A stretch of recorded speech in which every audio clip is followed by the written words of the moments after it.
안녕하세요. 형제자매님들 한 주간 잘 보내셨습니까? 저도 하나님 은혜 속에서 몸은 많이 피곤했지만 그래도 하나님 은혜 가운데 한 주간 별 탈 없이 잘 보냈습니다. 지금은 주일 낮입니다. 어젯밤에는 제가 영상을 찍지 못해서 지금 주일 낮에 영상을 찍고 이따가 오후나 저녁 때 영상을 올릴까 합니다. 오늘은 헌금에 대해서 함께 제 신앙적 생각을 나눠보고자 합니다. 성경 구절은 여러 군데가 있는데요. 특히 누가복음에 여러분들이 좀 참조하시면 좋은 성경 구절이 있습니다. 누가복음 12장에도 있고요. 그리고 누가복음 18장에도 한 두 군데 정도의 말씀이 있습니다. 그리고 누가복음 19장에도 18장이죠. 18장에 삭개오와 관련된 말씀, 그리고 부자 청년과 관련된 말씀, 그리고 누가복음 12장에 너희가 낡아지지 않는 배낭을 만들어라. 그것이 바로 무엇이냐 하면 좀도 먹지 않고 동록도 먹지 않는 영원한 제물로 바꾸는 방법이 있는데, 그 바꾸는 방법이 바로 낡아지지 않는 배낭을 만드는 것인데, 그것이 바로 가난한 자들에게 구제하는 것이라고 누가복음 12장에는 나와 있습니다. 누가복음 18장에는 이제 부자 청년이 와서 영생을 얻기 위해서 예수님을 찾아오죠. 그래서 예수님께서 부자 청년에게 계명을 지켜라 그랬더니, 부자 청년이 나는 하나님을 사랑하고 정말 하나님의 계명을 여태까지 지켜왔습니다.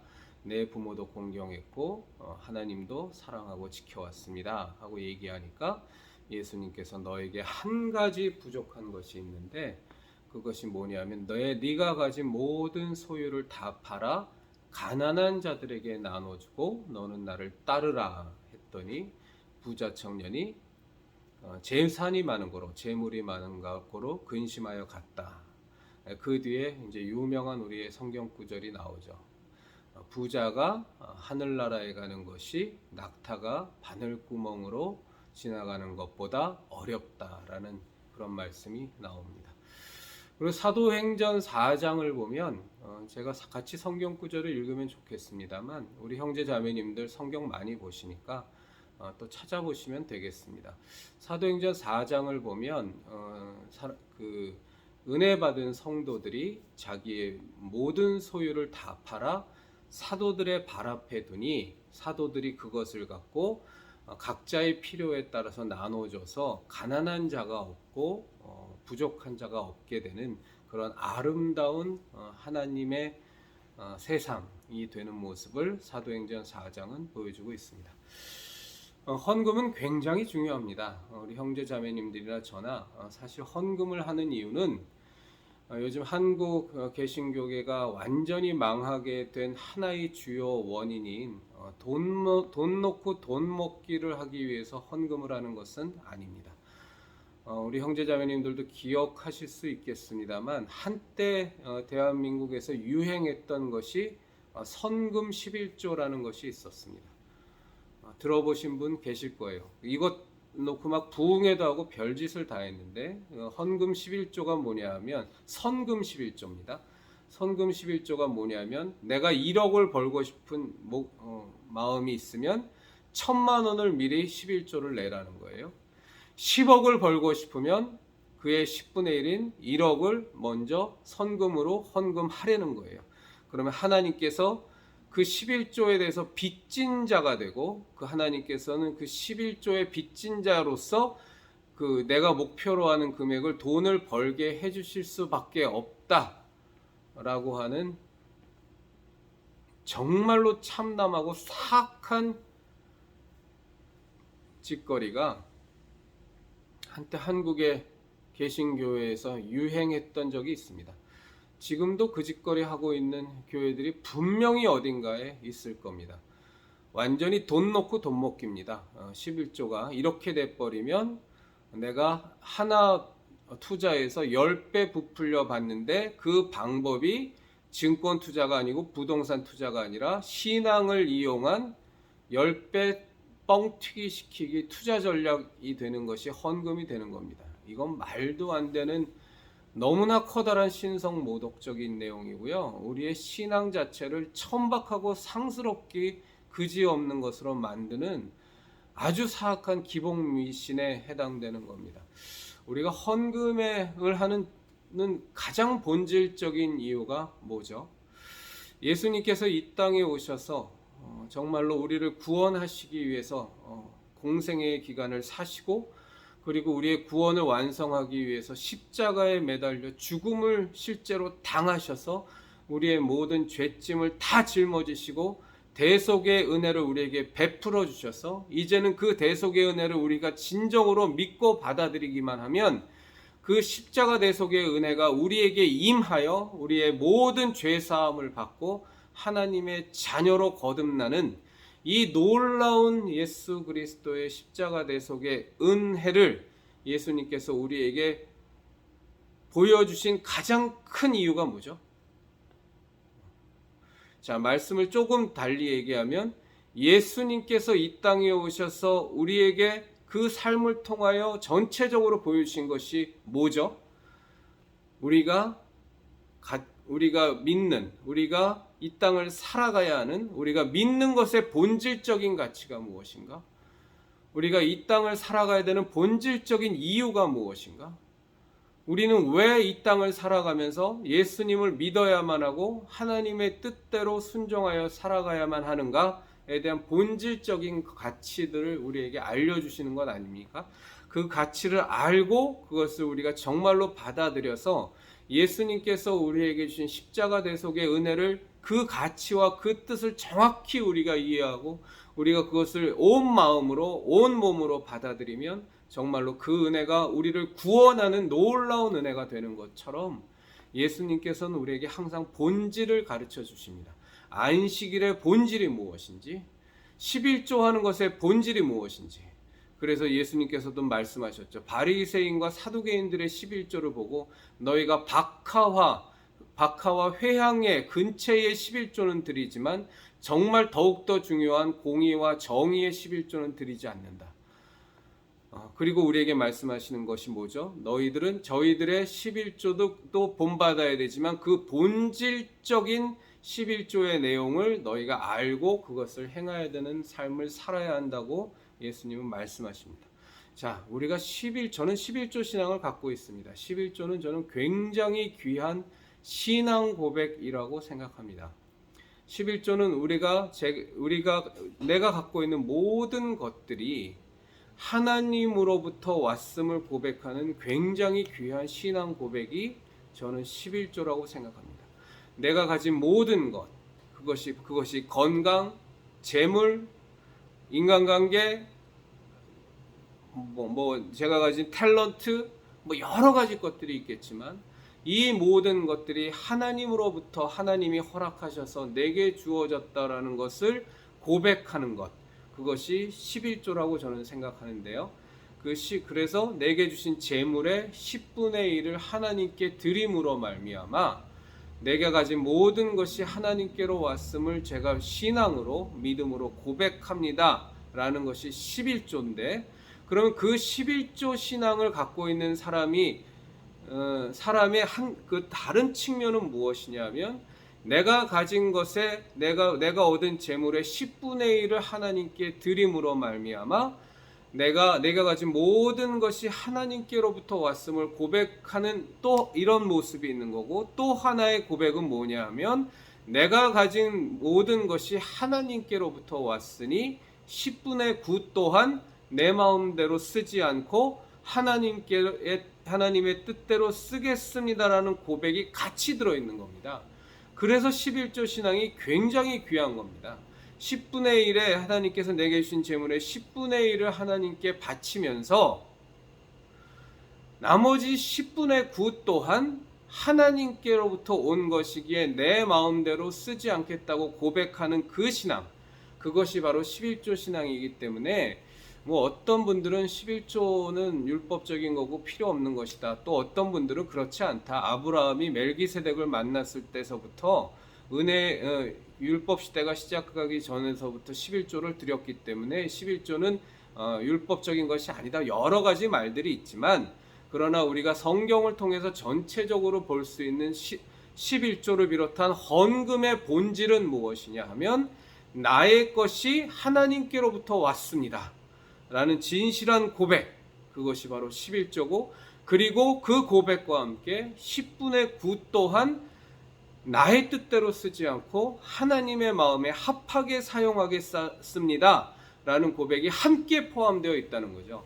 그래서 저는 이런 맥락에서 볼 때 우리의 11조 신앙, 우리의 헌금 생활은 굉장히 달라져야 된다고 봅니다. 첫째, 우리의 헌금 생활에서 첫째로 달라져야 될 것은 뭐냐면 과연 교회에다가 바치는 것만이 헌금이냐라는 겁니다. 물론 사도행전을 보면 사도들의 발 앞에 자기의 재산을 팔아서 갖다 놓습니다. 이것이 과연 지금의 목사 중심으로 되어 있는 그 목사를 지도자로 삼고 목사 중심으로 되어 있는 교회라는 공동체에다가 내는 헌금하고 같은 의미로 볼 거냐라는 것에 대해서는 여러 가지 견해가 있을 수 있지만 저는 분명히 그런 맥락도 있을 수 있다고 봅니다. 그런데 우리가 간과해서는 안 될 것은 무엇이냐면 사도들의 발 앞에 가져다 주는 그런 것도 하나의 분명한 헌금이죠. 사도 바울도 여러 차례 얘기하지 않았습니까? 본인이 선교 여행을 할 때 너희가 어려운 가운데에서도 연보해서 내가 헌금의 그 연보가 넉넉하였다라고 사도 바울이 칭찬했던 것처럼 우리의 신앙의 지도자들, 전도의 지도자들, 하나님의 사역을 하는 지도자들, 더군다나 특히 풀타임 사역, 전임 사역하는 사람들에게 그 사역을 하는데 핍절하지 않도록, 어려움을 당하지 않도록 공동체 앞에 우리가 재물을 헌금으로 드리는 것은 분명히 하나의 헌금입니다. 그러나 그것만이 아니라 성경에서 예수님께서 얘기하시는 또 하나의 중요한 헌금이 무엇이냐 하면 가난한 자들에게 나눠주는 겁니다.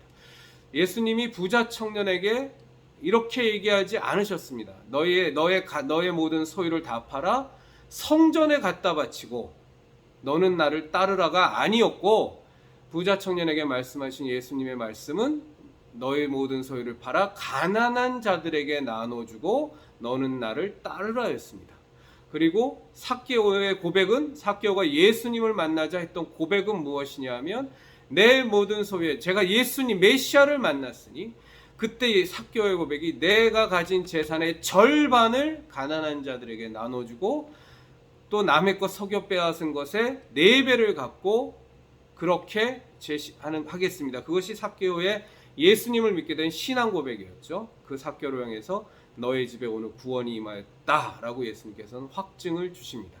그리고 분명히 누가복음 12장에 말씀하신 것처럼 좀과 동록이 슬지 않는, 먹지 않는 곳으로 우리가 갖고 있는 재물을 옮길 수 있는 기가 막힌 방법이 있는데, 낡아지지 않는 배낭에 넣어서 천국으로 가져갈 방법이 있는데 그것이 바로 무엇이냐? 구제하는 것이라고 누가복음 12장에는 나와 있습니다. 그래서 우리의 헌금 생활은 좀 나눠지셔야 됩니다. 지금 현재 교회에다가 내는 건 많이 헌금이다라고 생각하시는 것은 100% 잘못된 생각이시고요. 교회에다 내는 것도 그것이 진정한 믿음의 고백이라면, 정말로 나의 재물이 하나님께로 왔음을 제가 고백합니다라는 고백이 진정한 진실한 고백과 함께하는 것이라면 그렇게 교회에다 드리는 헌금도 분명한 헌금이고, 그리고 우리 형제 자매님들께서 주변의 가난한 이웃들, 그분들이 그리스도인 형제 자매이건 아니면 아직 예수님을 믿지 않는 자들이건, 그 예수님을 믿지 않는 자들을 위해서도, 우리도 예수님 믿지 않았었잖아요. 그런데 우리도 믿지 않았을 때에 우리를 위하여 예수님께서 도살장으로 끌려가는 양처럼 정말로 그 모진 고통을 당하시고 모진 채찍질을 당하시고 십자가를 지고 골고다에 오르셔서 그 위에서 대속의 죽음을 예수님께서 당하신 것처럼, 우리는 예수님을 몰랐지만 그 모르던 때에도 예수님이 우리를 위하여 그렇게 십자가 대속의 죽음을 당하셨던 것처럼 우리도 또한 우리가 가난한 이들을 도울 때 그리스도 안에서 형제요 자매된 자들은 물론이고 형제요 자매된 자들도 어려움 가운데 있는 분들이 많잖아요. 그분들을 우리가 돕는 것은 물론이고 형제요 자매가 되지 않은 분들을 위해서도 우리는 그 가난한 자들을 어려운 이웃에게 우리가 우리의 재물을 나눌 수 있어야 된다는 겁니다. 이것이 바로 또 하나의 헌금의 모습입니다. 그러니까 우리가 헌금의 본질은 무엇이냐? 우리의 모든 것이 하나님께로부터 왔으니 정말로 이 하나님께서 주신 것의 10분 것임을 제가 고백하는 의미로 11조를 하나님께 바칩니다. 하나님께 드립니다. 라는 것이 우리의 헌금의 본질이고, 그리고 그 본질에는 10분의 1을 내가 하나님께 드림으로 말미암아 10분의 9 또한도 나의 뜻대로가 아니라 하나님의 뜻대로 사용하겠습니다. 라는 믿음의 고백을 드리는 것이 헌금의 본질에 해당되는 것이고, 그 헌금의 본질이 우리의 삶에서 모습으로 나타나는 것은 교회 공동체에 우리가 헌금을 내는 방법과 우리들 각자가 우리 주변에 있는 그것이 형제요 자매된 자든 아니면 예수님을 믿지 않는 자든 어렵고 힘든 이웃에게 우리가 구제하는 것도 또 하나의 헌금이라는 겁니다. 이 두 가지를 우리는 병행해야만 해요. 그런데 정말로 많은 예수님 믿는 교인이라고 하는 사람들이 교회에다가 헌금을 내는 것만이 헌금이라고 교육을 받아왔고 그렇게 살아왔습니다. 그 이유 중에 하나가, 목사들이 그렇게 가르치는 이유 중에 하나가 무엇이냐 하면, 제가 가장 많이 들었던 이유는 여러분들 각자가 누군가를 도와주게 되면 그것이 교만한 거리가 되고 그것이 자기 공로가 되어 타락할 위험이 있으니까 그것을 교회에다가 헌금해서 교회가 나눠주게 되면 여러분들이 안전할 수 있다라는 것이 목사들의 한 가지 논리였어요. 그 외에도 많은 논리가 있지만 그것이 하나의 논리였는데, 그것은 정말로 어린아이와 같은 젖먹이의 신앙을 가진 사람들에 해당되는 이야기인 것이고, 정말로 형제 자매님들이나 제가 단단한 식물을 먹을 수 있는, 직접 하나님 앞에서 단독자로 서서 성령 하나님의 인도하심을 받아 우리의 삶의 일거수일투족을, 매 순간의 삶을 성령님께서 이끌어 가시는 대로 살기를 원하는 사람이라면, 또 마땅히 그렇게 살아야 하는 것이 우리 성도자의 마땅한 모습이라면,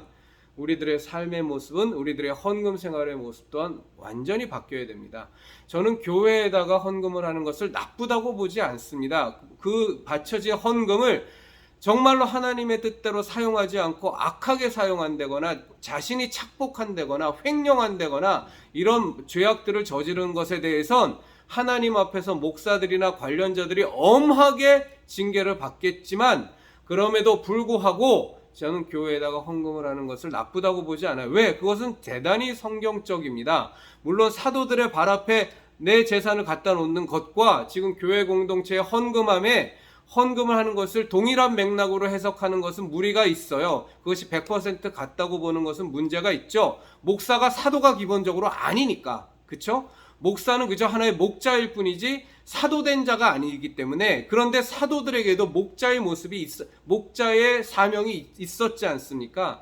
그래서 같은 맥락이 있기 때문에 교회 공동체를 통하여 헌금을 하는 것도 저는 좋다고 보지만, 그럼에도 불구하고 분명히 우리가 해야 될 것은 우리들 각자가 가난한 이웃들을 돌보는 것, 하나님이 그토록 사랑하시는 천하보다 귀한 영혼이 가난하고 힘들어서 어려울 때 그들의 필요를 돕는 것도 우리가 마땅히 해야 될 헌금의 모습이란 말입니다. 그런데 현실적으로 여러분들이 예를 들어 한 달에 300만 원을 버는데 뭐 이것저것 나갈 게 많잖아요. 아이들 교육비도 나갈 거고, 먹고도 살아야 될 거고, 교통비도 나갈 거고, 요즘 같은 경우는 뭐 핸드폰 비용도 만만치 않을 거고, 또 월세가 나가는데 월세도 내야 될 거고, 또 은행 대출 받았다면 은행 대출도 내야 되고, 여러 가지 폭폭하게 많이 힘들게 살지 않습니까? 우리가 왜 죽어라 이럽니까? 솔직히 많은 이유가 있지만 그 중에 가장 큰 이유가 우리의 경제적인 어려움에서 벗어나고 경제적으로 문제없게 살려고 우리 열심히 일하는 거 아닙니까? 그런데 그렇게 열심히 일해서 여러분들이 300만 원의 예를 들어 월급을 받았는데 이것저것 내야만 하는 것들, 요즘 뭐 건강보험료도 다 빼고 나면 정말로 얼마 남지 않잖아요. 가처분 소득이 얼마 안 된단 말이에요. 근데 거기에서 30만 원을 11조라고 교회에다가 내버리면 사실은 옆에 내 주변에 정말 어려운 이웃들이 있어도 그들의 필요를, 그들의 어려움을 돕는다는 것이 결코 만만한 일이 아닙니다. 하루하루 한 달 한 달 살아가는 것이 너무 빡빡한 상황에서 헌금은 교회에다가 무조건 먼저 내야 돼. 그리고 여윳돈이 있으면 그것을 갖고 어려운 이웃을 돕는 거야 라는 생각에서 벗어나지 않으면 우리의 헌금 생활은 교회 중심적으로만 돌아가게 돼 있어요. 근데 그것이 교회 중심적으로 돌아가는 것이 성경적이지 않다라는 것은 아니지만 우리가 가져야 되는 헌금 생활의 부분만 행하고 또 한 중요한 부분은 놓친다는 거예요. 그래서 제가 우리 형제자매님들에게 권하는 것은 여러분들이 헌금해야 될 돈에 저는 절반 정도로 나눴으면 좋겠습니다. 그래서 예를 들어 300만 원에 하나님께서 수입을 주셨다면 그 중에 11조에 해당하는 15만 원은 30만 원 가운데 15만 원은 뭐 교회에다가 내고 혹은 또 15만 원은 어려운 이웃, 내가 돌봐야 될 정말로 어려운 이웃이 있는데 생각해 보세요. 우리가 물론 그 사람들에게 좋은 이미지를 심어주기 위해서 우리가 신앙생활하는 것은 아니지만 그러나 예수님께서도 말씀하신 것처럼 너희의 착한 행실을 보고 사람들이 하나님께 영광 돌리게 하랬다고 우리가 분명히 그리스도인으로서 반드시 나타나는 착한 생활, 착한 성품이 있지 않습니까? 그런데 교회에 정말로 내 주변에 끼니가 간데 없는 형제요, 자매요, 혹은 이웃이 있는데 그들에 대해서는 우리가 하나도 도와주지 않으면서 우리가 얻은 수입의 에서 해당되는 11조를 비롯한 각종 헌금의 모든 것을 교회에만 다 갖다 바친다? 성경에서도 가난한 자들을 돌보는 것이 분명한 헌금이요, 그것을 구제하는 것이 영원한 제물로 바꾸는 하나의 중요한 열쇠라고 말씀을 하셨는데 그 부분을 다 무시해버리고 목사가 헌금은 교회에다가 하는 것이라고 가르쳤으니 나는 교회에다가만 할 거야 라고 생각하는 것이 과연 성경적인 삶인가? 를 여러분들이 생각해 보시면 저는 감히 단언컨대 그렇지 않다고 저는 확신합니다. 우리들의 재원이라는 것이, 우리들이 버는 수입이라는 것이 한정되어 있잖아요. 그리고 우리는 헌금을 해야 합니다. 왜? 그것이 우리가 가진 재물을, 우리가 가진 소유가 하나님께로부터 왔음을 진정으로 고백하는 그 하나의 분명한 고백하는 행위이기 때문에 우린 그 믿음의 행위를 가져가야만 합니다. 그래서 해야만 해요.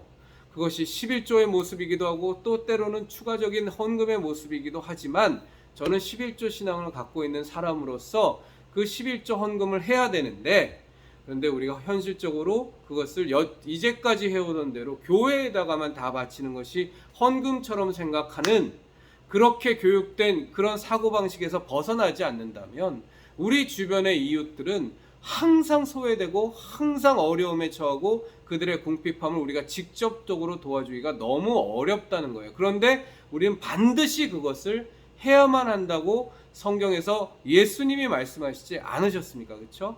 그래서 저는 우리 형제자매님들에게 수고스럽지만 각자가 주변 사람들에게, 주변의 어려운 이웃들에게 물질적인 필요를 채워주는 건 굉장히 피곤한 일입니다. 주변을 돌아보기도 해야 되고 또 그들을 찾아가기도 해야 되고 또 때로는 그분들에게 계좌번호도 얻어야 돼요. 사실 타인에게 이렇게 해서 당신을 돕고 싶은데 좀 계좌번호 좀 알려주세요. 그러면 요즘 같은 세상에선 혹시 무슨 사기꾼인가 하는 그런 오해도 받을 수 있고, 이제는 뭐 보이스피싱이니 뭐니 뭐 하도 악한 일들이 많이 생기니까 그런 오해도 받을 수 있을 뿐만이 아니라, 그리고 뿐만이 아니라 어떤 사람들이 그렇잖아요. 누군가가 내가 당신에게 도와주고 싶으니까 계좌번호 알려달라 그러면 또 어렵지만, 도움이 절실하지만 또 마음 한편으로는 자존심이 상하고 뭔가 창피한 생각이 드는 것도 사실이어서 이렇게 계좌번호 알려달라 그러면 잘 알려주지 않는 분들이 많습니다. 근데 그런 수고도 하셔야 돼요. 정말로 그분이 너무나 어려운 질병 가운데 있거나 너무나 가난해서 끼니가 간데 없고 이제 곧 전기가 끊어질 판이고 미납료가 쌓여서 수도도 끊길 판이고, 이런 상황을 버젓이 알면서 그것을 나 몰라라 하고서 교회에다가 다 헌금만 갖다 바친다면 그것이 어찌 그리스도인의 바른 헌금 생활이겠어요? 성경에서도 그렇게 얘기하고 있지 않은데, 그래서 우리 형제 자매님들께서는 좀 그것을 수고스러우시더라도 두 개로 나눠서 교회 공동체에다가 해야 될 헌금 부분은 하시고, 또 가난한 이웃을, 어려운 이웃을 도와줄 헌금 부분은 또 진행하시는 것이 저는 바람직하고 저는 훨씬 더 성경적이라고 봅니다. 때로는요, 교회에다가 헌금을 못할 때도 생길 수 있습니다. 왜? 정말로 어려운 이슈인데 수술을 해야 되는데 수술비가 너무나 많이 나오고 의료보험도 해당되지 않아서 정말로 그 집의 형편을 보아하니 이건 그 비용을 감당할 수도 없는데, 여러분들 우리 주변에는요 정말로 마땅히 수술을 받고 입원을 해야 함에도 불구하고 돈이 없어서 못 하시는 분들 많습니다. 실제로 많이 있습니다. 몸이 아파도 당장 하루 벌어 하루 먹고 살아야 되기 때문에 병원에 입원한다거나 수술을 받는 걸 엄두도 못 내는 분들이 많아요. 근데 우리가 그 사정을 알게 되었는데 그것을 나 몰라라 한다? 그럴 수 없지 않습니까? 그런데 제가 예를 들어서 이번 달에 300만 원의 수입을 얻었어요. 혹은 500만 원의 월급을, 500은 크니까 300이라고 하죠. 300만 원의 수입을 얻었는데 내 바로 옆집 사는 사람이 보니까 벌써 오래전서부터 이미 입원해서 수술 받아야 되는데 너무너무 시름시름 앓고 너무 힘들어 하는데도 돈이 없어서 그걸 못하고 있는 거예요. 근데 사정을 알아보니까 한 100만 원 정도만 있으면 일단은 입원하고 무언가를 할 수 있을 것 같아요. 그럼 우리가 어떻게 해야 되겠습니까? 그대로 나 몰라라 하나요? 그리고 내가 하던 대로 난 그냥 교회에다가 헌금 바치니까 그냥 교회에다가 11조 하면 돼 라고 우리가 사는 것이 하나님의 뜻이겠습니까? 저는 결코 그렇지 않다고 확신합니다. 그래서 그분들에게 도와야죠. 그럼 뭐 내 주변에 있는 같은 그리스도인들에게 이런 분이 있는데 우리가 좀 도웁시다. 한 100만 원 정도가 필요하다고 하니 내가 50만 원 낼 테니까 우리 형제님 50만 원만 좀 보태주세요. 그래서 우리 이 사람 수술 받게 합시다. 입원하게 합시다. 해놓고서 예를 들어 100만 원을 만들어서 그분을 도와줬다고 하자고요. 그런데 거기서 그분 도와준 건 도와준 거고 또 300만 원의 수입에 대한 11조는 또 교회에다가 또 헌금해야 되는 겁니까? 제가 지금 무슨 말씀을 드리고자 하면요, 이렇게 생각하시는 교인들이 굉장히 많아요. 남을 돕는 것, 남을 구제하는 것은 헌금이 아니고 그것은 그리스도인으로서 하는 하나님이 기뻐하시는 하나의 행위인 것이고, 11조는 분명히 교회에다가만 드려야 그 하나님께서 그것을 11조로 받으신다라고 생각하는, 그런 율법적으로 생각하시는 분들이 의외로 굉장히 많습니다. 우리 거기서 벗어나셔야 돼요. 그럼 아까 같은 경우는 어떻게 되는 거죠? 내가 11조로 하나님 앞에 30만 원을 드려야 되는데 어려운 이웃 수술시키느라고 50만 원을 무리해서 썼습니다. 그분을 위해서. 그럼 교회 헌금 못 하시는 거예요. 그리고 그 못하는 그 상태에 대해서 우리가 신앙적으로 자유함을 누리셔야 돼요. 왜? 어려운 이웃을 돕는 것도 헌금이라고 하나님께서 누가복음을 통해서 우리에게 분명히 말씀을 해주셨기 때문에 그것이 헌금이 아니고 그건 그냥 구제하는 것이고, 헌금은 별도로 해야 되라는 이런 말도 안 되는 세뇌된 율법적인 사고방식에서 벗어나셔야 된다니까요. 거기서 자유로워지셔야 돼요. 저는 어떤 분들은 11조 신앙 자체도 율법적이라고 말씀하시는 분이 있지만 그것에 대해서 신학적 견지는 서로 다르지만 저는 그렇지는 않습니다. 저는 11조 신앙은 굉장히 귀한 믿음의 고백이라고 보고요. 다만 그 11조 생활을 반드시 교회에다가만 해야 되느냐 아니면 어려운 이웃에다가 해, 둘 다가 아니라 둘 다 저는 병행하는 것이 좋다고 생각합니다. 왜 둘 다 병행하는 것이 좋냐? 솔직한 제 마음을 말씀드리면 예배당이라는 것이 유지되어야 되지 않습니까? 예배당의 지도자로 서 있는 목사들도 월급을 받고 생활을 해야 되잖아요. 예배당이 돌아가려면 전기세도 내야 되고 청소도 해야 되고 수도도 써야 되고 여러 가지 관리 비용이 들지 않습니까? 그리고 거기에서 전임으로 심우하던 사무원으로 일하시는 분이 계시건 아니면 뭐 파트타임으로 일하시는 사역자가 있건 그분들도 사례를 받아야 생활이 되잖아요. 그러니까 교회 예배당을 유지하기 위해서 반드시 유지 비용이 필요하니까, 그러니까 우리가 예배당에도 헌금을 하자고요. 어느 정도는 제 생각에는 한 절반 정도. 이건 각자의 신앙에 따라서 하십시오. 어떤 분, 그리고 절반 정도는 직접적으로 피곤하고 귀찮더라도, 내가 좀 수고하고 어려울지라도 사정도 알아봐야 되고 계좌도 알아야 되고, 또 그 사람한테 이런저런 공치사 받을 때 내가 교만해지지 않도록 하나님 앞에 또 기도도 해야 되고, 여러 가지 수고가 있지만 그럼에도 불구하고 이 땅을 살아가는 데 있어서 물질이라는 것이 얼마나 소중합니까? 저도 요즘 투잡을 뛰면서 참 몸에 부대끼게 열심히 일을 하시고, 우리 형제자매님들도 각자의 직장이나 사업장이 있거나 또 각자의 일을 하시면서 어떻게든 경제적으로 궁핍함에서에 처하지 않기 위해서, 혹은 궁핍함에서 벗어나기 위해서, 혹은 최소한의 내가 부유하게는 살지 못하더라도 그저 소시민적인 일상적인 삶이라도 영위하는데 큰 어려움을 당치 않기 위해서라도 우리가 얼마나 열심히 일합니까? 왜 그렇게 열심히 일합니까? 물질이 중요하기 때문에, 재물이 중요하기 때문에 그렇게 열심히 일하는 거 아니겠어요? 모든 율법과 계명을 다 지켰던 부자 청년도 예수님 앞에서 예수님이 네 모든 소유를 다 팔아 가난한 자들에게 나눠주라. 왜? 예수님이 그 사람에게 왜 그 말씀하셨죠? 그 부자 청년이 갖고 있는 가장 커다란, 정말로 하나님의 뜻대로 살기 위해서 가장 커다란 걸림돌이 되는 것이 그 부자 청년에게는 바로 돈이라는 사실을 예수님께서는 정확하게 찝어주신 거거든요.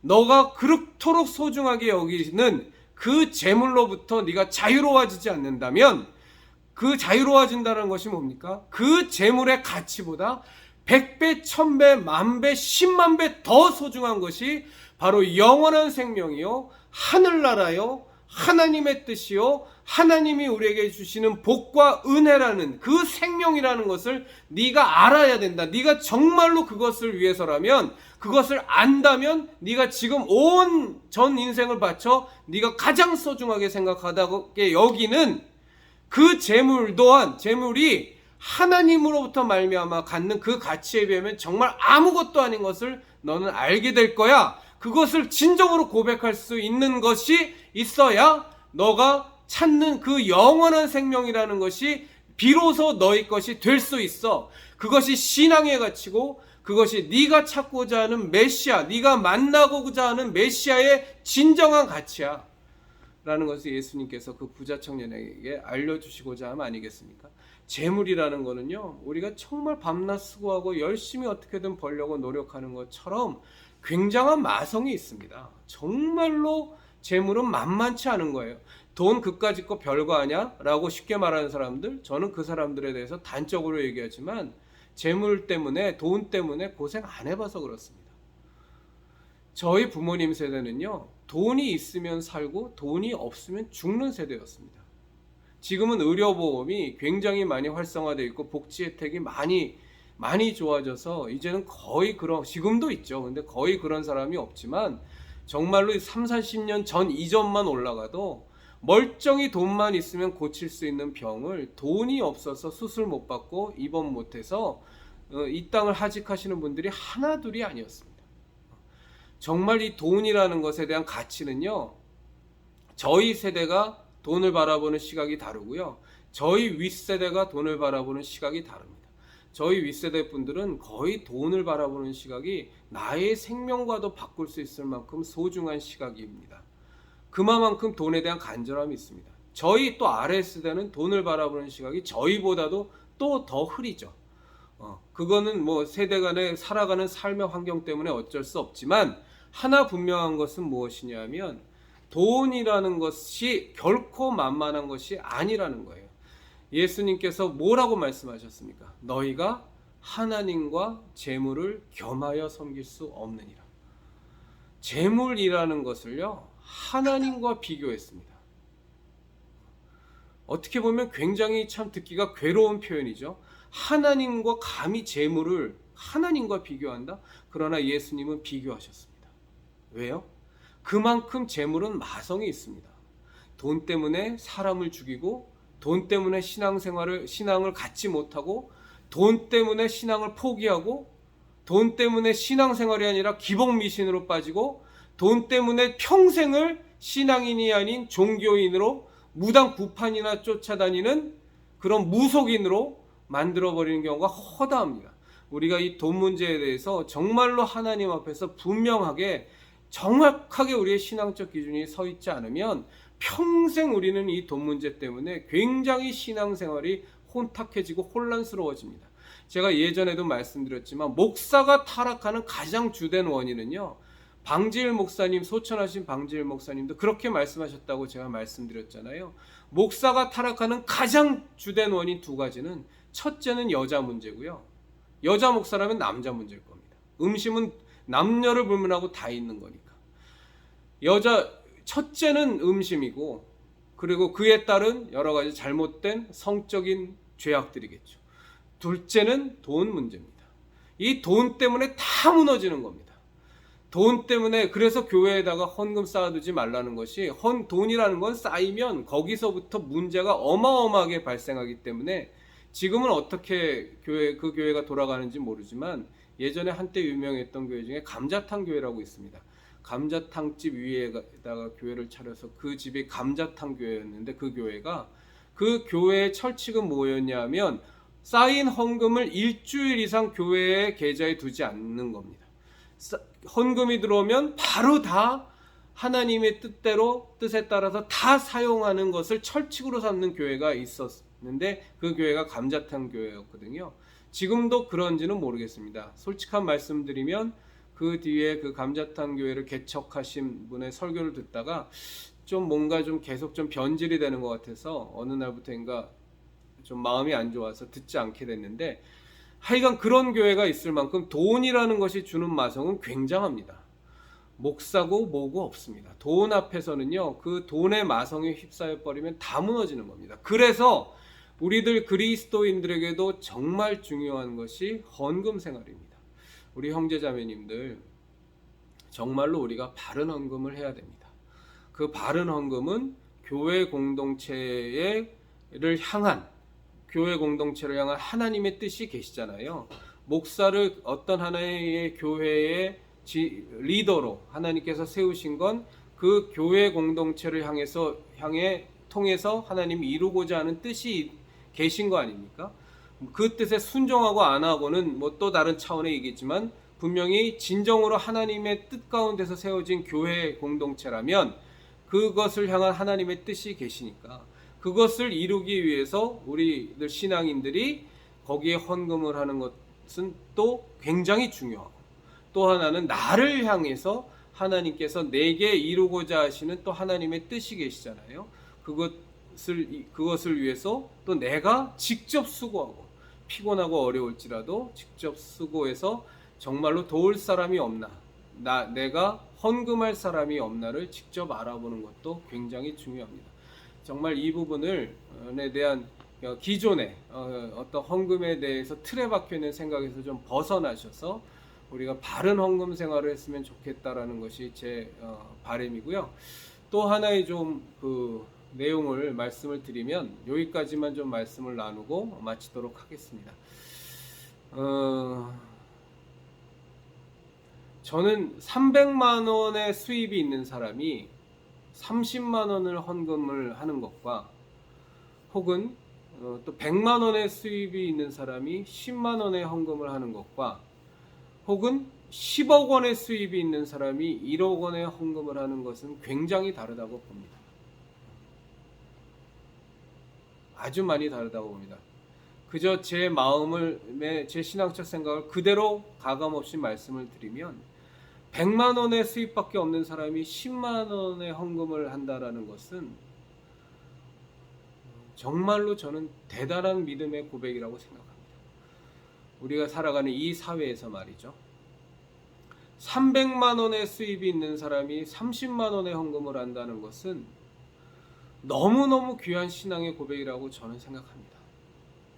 솔직히 우리가 살아가는 이 사회는 너무 많은 기본적으로 요구되어지는 소요 비용이 너무 많습니다. 건강보험료, 무슨 고용보험료, 뭐 국민연금 뭐 이런 거 다 빼고 나면 얼마나 많은 돈이 그냥 만져보지도 못하고 사라져 버리는지 몰라요. 그런데 금액으로 따지면 100만 원의 10분의 1인 10만 원이 300만 원의 10분의 1인 30만 원보다 적죠. 그러나 저는 믿음의 고백이라는 측면에서 본다면 그 10만 원의 11조 헌금을 10만 원의 헌금을 한 분이 훨씬 더 그냥 용납해 주십시오. 훨씬 더 귀한 신앙의 고백을 했다고 저는 생각합니다. 물론 예수님께서도 그 헌금함에 부자들이 돈 넣는 것과 과부가 두 랩 돈 넣었을 때 과부를 칭찬하셨죠. 그러니까 그 맥락이 저는 정말로 맞다고 보거든요. 그런데 10억 원의 수입이 있는 사람이 1억 원의 헌금을 한다. 금액적으로 보면 100만 원, 300만 원하고 비교도 안 되게 어마어마하게 큰 금액이지만 저는 10억 원의 수입이 있는 사람이 1억 원의 헌금을 하는 건 저는 신앙인은 아니라고 생각합니다. 내가 10억 원의 수입이 있지만 1억 원의 헌금을 하고 9억 원은 내 마음대로 쓰겠다? 저는 그럴 수 없다고 생각합니다. 진정한 그리스도인이라면 뭐 총액 기준으로 얘기한다는 것이 참 쉽지 않은 얘기지만 저는 10억 원의 수입을 갖고 있는 사람은 참 금액을 얘기하려니까 낯이 뜨뜻한데요. 저는 9억 원 이상을 정말로 하나님의 일을 위해서 사용을 해야 된다고 생각합니다. 그것이 바로 저는 사도행전에서 나와 있는 자기가 가진 소유를 팔아서 사도들의 발 앞에 나눠 놓음에 사도들이 그것을 가난한 자들에게 함께 있는 사람의 필요에 따라 나눠줘서 그 공동체에 핍절한 자가 없었다라고 하는 그 모습이 이루어지는 모습이거든요. 저는 이것이 아까 서두에도 말씀드린 것처럼 공산주의 같은 데서 이것을 차용해서 아주 악마적으로 사용했지만 성경은 분명히 부의 불평등을 얘기합니다. 사실은 거기다 불평등이란 용어를 갖다 붙이는 것 또한 굉장히 이것이 사탄적인 프레임인데 성경은 분명히 빈 부를 인정하죠. 부자를 인정하고 가난한 사람을 인정합니다. 그런데 성경이 우리에게 그리스도인들에게 가르쳐 주는 것은 무엇이냐 하면 자원에서 많이 가진 자가 자기의 소유를 본인이 자원해서 뺏어가는 것이 아니라 국가가 뺏어가거나 폭력으로 그것을 탈취해서 지들이 나눠주는 게 아니라 부자가 정말로 신앙 가운데에서 하나님의 자녀된 자로서 자기의 것을 자원해서 많은 것을 내어놓고 그것을 갖고 가난한 이웃들과 함께 나눠서 이 자원함 가운데 이루어지는 균등함. 성경은 평등이라는 표현을 안 쓰거든요. 균등하게 한다라는 표현을 쓰거든요.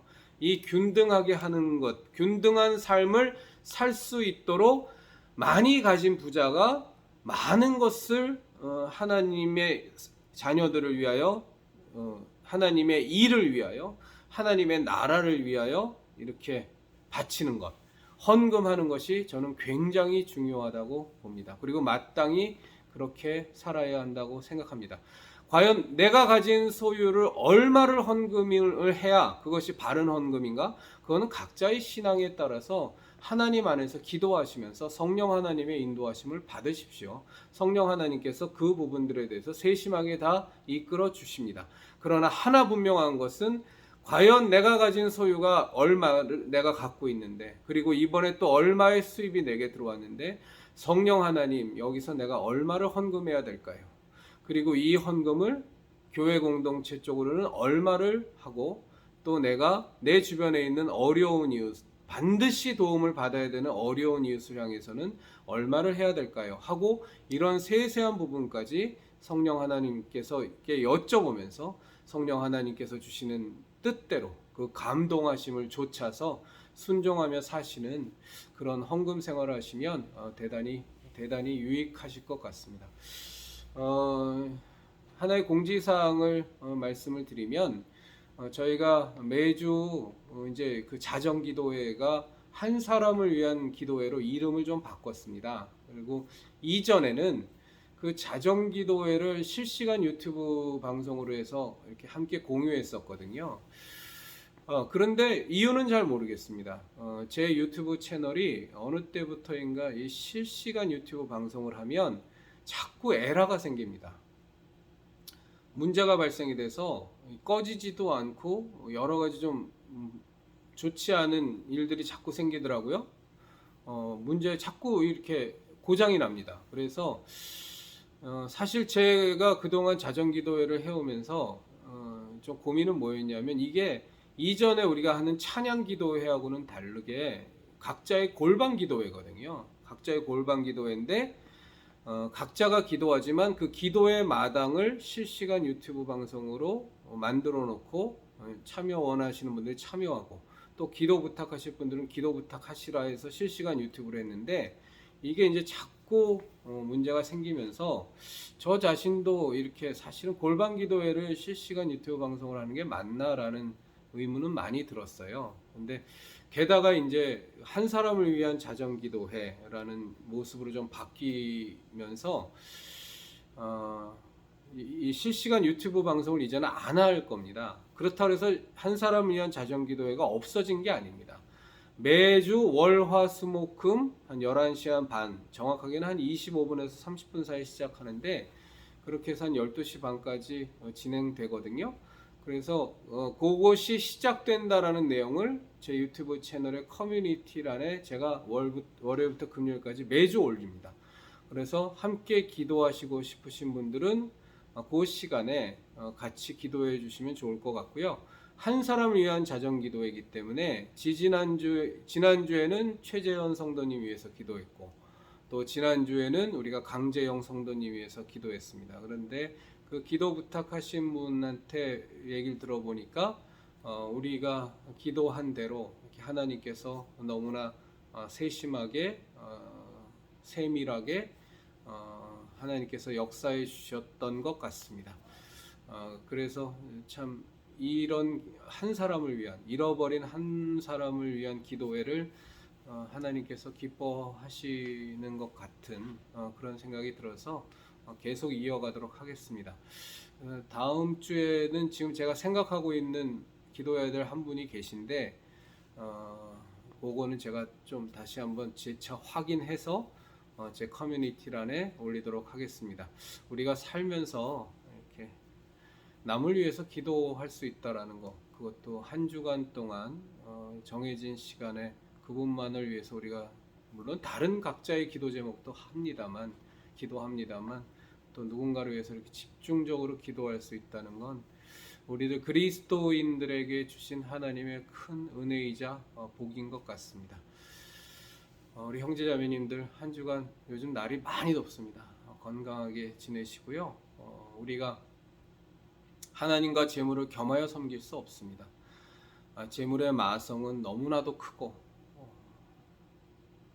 그 재물의 문제 때문에 우리의 신앙은 얼마나 많이 혼탁해지고 왜곡되고 미신으로 전락하고 멀쩡했던 신앙 좋은 사람들이 다 무너지고 망가지고 엉망진창이 돼버리는지 모릅니다. 이 재물의 문제를 우리들 그리스도인은 반드시 신앙 안에서 해결해야만 합니다. 제가 오늘 예배드리면서 저는 요즘 이제 혼자 예배드리니까요. 예배드리면서 요한복음 17장을 오늘은 묵상하는 날이었는데 거기에 우리가 다 잘 아는 성경 구절의 말씀이 다시금 저한테 와닿았습니다. 영생은 참 하나님과 그의 아들 예수 그리스도를 아는 것이니라. 다시 한번 찾아볼까요? 요한복음 17장 3절입니다. 영생은 곧 유일하신 참 하나님과 그가 보내신 자 예수 그리스도를 아는 것입니다. 유일하신 참 하나님과 그가 보내신 자 예수 그리스도를 아는 것이 영생이라고 요한복음 17장 3절을 통해 하나님은 말씀하고 계십니다. 우리가 유일하신 참 하나님과 그가 보내신 예수 그리스도를 형제자매님들이나 저나 얼마나 아는지 모르겠습니다.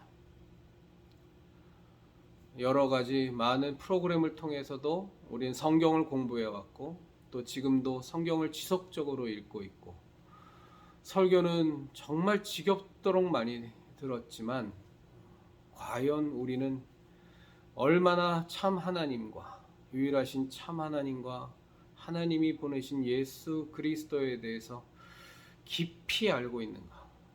이 머리통에서의 지식적인 것만이 아니라 정말로 우리는 얼마나 깊이 잘 알아서 예수 그리스도의 십자가 대속의 은혜와 그분의 영화로운 모습과 그분의 영광됨과 그분의 창조주 되심과 하나님이 우리를 향하신 그 지극하신 사랑과 우리를 향한 계획과 이런 것들에 대해서 우리는 과연 얼마나 진정으로 알고 있는가? 그리고 그 알미 우리에게서 실제적으로 얼마나 영향력을 행사하고 있는가? 우리가 아는 만큼 우리는 살아갈 수밖에 없습니다. 우리가 왜 죽어라 돈을 벌죠? 돈 좋은 걸 아니까. 돈 많으면 편안하고 남들 앞에 떵떵거리고 호사스럽게 살고 먹고 싶은 거 다 먹고 편하니까. 잘난 척할 수 있으니까. 건방지게 살 수 있으니까. 많은 건 누리고 향유하며 살 수 있으니까. 돈에 환장하는 거 아닙니까? 왜 국회의원들 되려고, 왜 대통령 되려고 저 난리 버거지를 치며 온갖 거짓말과 온갖 협작질과 온갖 겉멋술수를 다 동원해서 저짓거리를 하고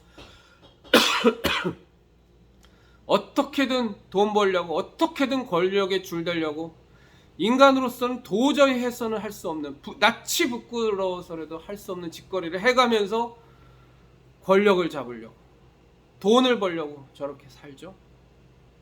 그것의 가치를 우리는 아니까.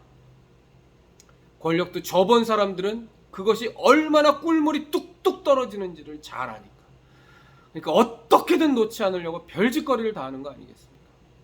그런데 과연 우리는 유일하신 참 하나님과 그가 보내신 자 예수 그리스도를 얼마나 잘 알아요? 과연 우리는 영생의 가치를 정말로 잘 알아요?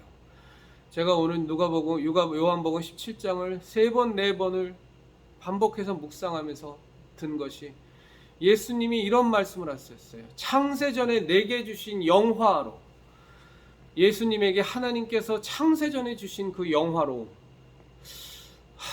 정말 그게 뭘까요? 우리는 이 땅의 삶에서 우리가 예수님 안에, 예수님이 하나님 안에, 하나님이 예수님 안에, 우리 안에 또 성령님이 계시고 이 삼위일체의 신비 속에서 우리가 살아간다라는 것이 정말로 무엇인지를 우리는 아나요. 우리가 가야 할 저 천국의 그 영화로움에 대해서, 그 영원한 영생 복락에 대해서 우리는 정말로 얼마나 알고 있을까요? 그런데 그것을 우리에게 수건을 얼굴에 뒤집어 쓴 것 같은 모습일 수밖에 없겠지만 우리가 육체를 안고 있으니까, 그럼에도 불구하고 우리에게 알려주시는 분이 계신데 그것이 바로 성령 하나님이십니다. 성령 하나님은 하나님의 깊은 것까지라도 통찰하시는 하나님이시고 예수 그리스도의 십자가 대속의 은혜와 예수 그리스도께서 증거하시는 의에 대하여, 죄에 대하여, 심판에 대하여 너무나도 명확하게 우리에게 알려주시는 분이 성령 하나님이신데, 그 보혜사 성령 하나님의 도움을 우리가 매 순간 매일같이 의지하고 구한다면 우리는 분명히 지금보다 훨씬 더 유일하신 참 하나님을, 그가 보내신 자 예수 그리스도를 더 깊이 알게 될 겁니다. 그래서 영생이라는 것이 그저 죽지 않고 영원히 살아간다는 이 막연함이 아니라 그 영생의 가치를 우리는 정말로 정말로 알 수 있을 겁니다. 그 영생의 가치를 정말로 알 수 있다면, 우리가 구원받은 그 은혜를 정말로 알 수 있다면, 우리가 갖고 있는 이 믿음의 가치를 정말로 알 수 있다면, 예수님의 십자가 대속의 은혜라는 것이 얼마나 소중한 것인지를 우리가 정말로 알 수 있다면 우리는 결코 재물을 섬기는 삶을 살 수 없을 겁니다. 우리는 결코 권력의 노예가 되는 삶을 살 수 없을 겁니다. 왜? 그것과는 비교조차도 할 수 없는 정말로 귀한 영생의 가치를, 하나님의 가치를, 유일하신 참 하나님의 가치를, 예수 그리스도의 가치를 성령 하나님께서 깨닫게 해주실 테니까 말이죠. 우린 정말로 하나님을 알고 있습니까? 우린 정말로 예수 그리스도를 알고 있습니까? 우린 정말로 영생의 가치를, 하나님이 우리에게 약속하신, 예수님이 우리에게 약속하신 내가 너희를 위하여 처소를 예비하러 가노니 처소가 예비되면 내가 너에게로 다시 와서 너희를 데리고 가겠다라고 하신 그 예수님이 우리를 위하여 마련하시는 저 영원한 천국에서의 영원한 처소와 하나님 아버지와 하나의 일체 속에 들어가서 사는 그 영광된 삶의 가치를 우리가 다는 아닐지라도 성령 하나님의 깨닫게 하심을 따라 절반이라도 안다면, 아니면 우리 손바닥에 손톱만큼이라도 안다면 우리에게가 살아오는 여태까지의 신앙의 모습은 완전히 다 바뀔 겁니다. 우린 정말로 하나님을 알아야 합니다. 유일하게 그 하나님을 알 수 있는, 예수 그리스도를 알 수 있는 유일한 방법은 그것을 위하여, 우리에게 깨닫게 해주시기 위하여 우리 안에 내주하고 계신 성령 하나님께 간구하고 기도하고 인도함을 구하고 이끄심을 구하는 겁니다. 맨날 듣는 그 설교에 만족하지 말고, 맨날 바뀌어지는 교회의 프로그램에 만족하지 말고, 목사 뜻대로만 살면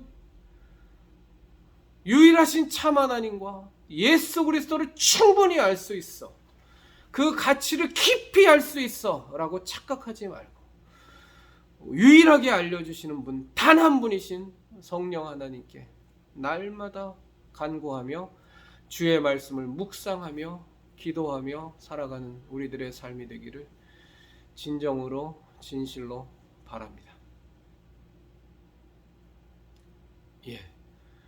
한 주간 건강하시기 바라고요. 지난주에는 예배 영상 올렸지만 그거 샘플로 올린 겁니다. 매주 올리지 않을 겁니다.